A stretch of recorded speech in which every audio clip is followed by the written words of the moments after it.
In today's video, I'm going to be showing you how to create glass in Blender. So what you want it to do is click Shift A and add in a cube. And once you've added it, you're going to go to Edit Mode. Once you're in Edit Mode, you can then scale it down to make it flat.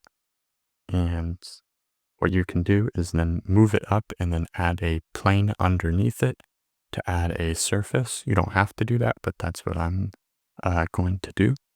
So there you can go and add the plane. You can add your lights and camera. I still have to scale my cube down because it's too big for the camera.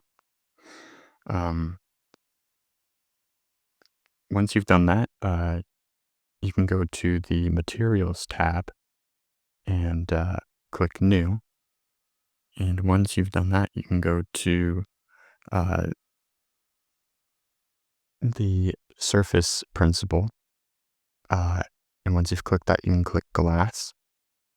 And then you can change your render view. And once you've done that, you'll see that you have glass. Also make sure to change the roughness to 0 and have your render in cycles. Thanks for watching. Don't forget to like and subscribe.